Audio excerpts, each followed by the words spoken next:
जानवरों वाली जिंदगी। तो कहानी शुरू होती है स्वर्गलोक से। भगवान ने सबसे पहले गधे को बनाना शुरू किया। गधे को अच्छे से बनाने के बाद भगवान बोले, तो दिन रात लोगों का बोझ उठाएगा अपनी पीठ पर। तेरी बुद्धिमत्ता ज्यादा नहीं होगी, घास खाएगा और लोगों के यहाँ गुलामी करेगा। मैं तुझे 50 साल का जीवन काल देता हूँ। गधा भगवान की बातें सुनकर निराश हो गया। गधा बोला, भगवान आपने मुझे बनाया है, इसलिए आप मेरे लिए जो भी करेंगे मैं उसे स्वीकार कर लूंगा। बस आपसे यही विनती है कि जिस तरह के गुण आप मुझे दे रहे हैं भले ही दे दे, लेकिन मेरा जीवन काल सिर्फ 30 साल का रखिए, क्योंकि ऐसे गुणों के साथ मैं 50 साल बर्दाश्त नहीं कर पाऊंगा। भगवान ने उसकी बात मान ली और 30 साल की जिंदगी दी। बाद में भगवान ने कुत्ता बनाया। कुत्ते को बनाने के बाद भगवान ने उसके गुण बताते हुए कहा कि तुम लोगों की प्रॉपर्टी की रखवाली करोगे और तुम लोगों के पालतू और वफादार बनकर अपना जीवन व्यतीत करोगे। इतना ही नहीं, तुम उनका झूठा खाना खाओगे। मैं तुम्हें 25 साल का जीवन काल देता हूँ। कुत्ता भी अपने गुणों के हिसाब से मिली जिंदगी की लंबाई से खुश नहीं था। उसने भी भगवान से विनती की और बोला कि भगवान, ऐसी असहनीय जिंदगी 25 सालों तक जीकर मैं क्या करूंगा। कृपया मुझे सिर्फ 10 सालों तक का जीवन काल दीजिए। कुत्ते की बात मानते हुए भगवान ने उसको जीवन काल 10 सालों का कर दिया। गधे और कुत्ते को बनाने के बाद फिर से एक बार भगवान ने बंदर को बनाया।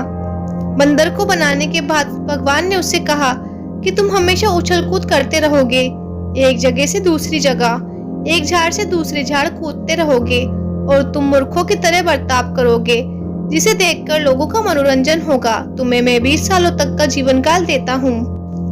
बंदर भी इतने लंबे जीवन से खुश नहीं था, इसलिए बंदर ने भगवान से कहा कि भगवान, मुझे 20 सालों तक की लंबी सजा मत दीजिए, मुझे आप सिर्फ 10 सालों तक का ही जीवन दीजिए, मैं उतना ही किसी तरह से सह लूंगा। आखिर में भगवान ने मनुष्य को बनाया। भगवान ने कहा कि इस धरती पर सबसे बुद्धिमान प्राणी अगर कोई होगा तो वो तुम होंगे। तुम अपनी समझदारी और बुद्धि का इस्तेमाल कर बाकी सभी प्राणियों पर राज करोगे।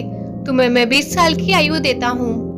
भगवान की बात सुन मनुष्य बोला, हे मेरे परम पूज्य प्रभु, जीवन भर आपकी पूजा और भक्ति करना चाहता हूँ, इसलिए आप सिर्फ 20 साल का जीवन मुझे दे, ये ठीक नहीं होगा।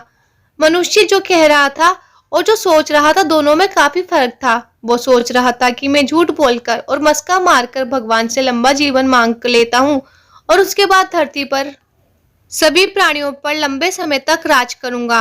मनुष्य ये भूल गया था कि वो उस भगवान को झूठ बोल रहा था और उन्हें मूर्ख बनाने की कोशिश कर रहा था जिन्होंने खुद उसे बनाया था। भगवान ने उसे सबक सिखाने के लिए मनुष्य को गधे के हिस्से के 20 साल, कुत्ते के हिस्से के 15 साल और बंदर के हिस्से के 10 साल दे दिए। तब से मनुष्य सिर्फ 20 साल मनुष्य की जिंदगी जीता है। बाद में उसकी शादी होती है और उसे गधे की तरह काम करते हुए अपनी फैमिली का बोझा ढोते हुए जीना पड़ता है। बच्चे होने के बाद उसका जीवन कुत्ते जैसा हो जाता है। वह अपने बच्चों की रखवाली करता है, संपत्ति और प्रॉपर्टी की रखवाली करता है जो अपने बाल बच्चों को देकर जाता है। अंत में बूढ़ा होने के बाद अपने नाती पोतों को खुश करने के लिए बंदरों की तरह उछल कूद करता है और उनका मनोरंजन करता है। तो दोस्तों, ये थी हमारी आज की कहानी। मनुष्य सिर्फ 20 साल खुद के लिए जीता है, बाकी की जिंदगी वो अपने परिवार, अपने बच्चों के लिए दान कर देता है। उसे पता ही नहीं चलता कि वो जिम्मेदारियां बहन करते करते कब अपनी जिंदगी को खत्म कर लेता है। इसलिए हमें अपनी जिंदगी को खुद के लिए भी जीने का प्रयास करना चाहिए। तो अगर आप लोगों को ये वीडियोस पसंद आई हो तो इसे लाइक कीजिए और इस चैनल को सब्सक्राइब कीजिए। Thanks for watching.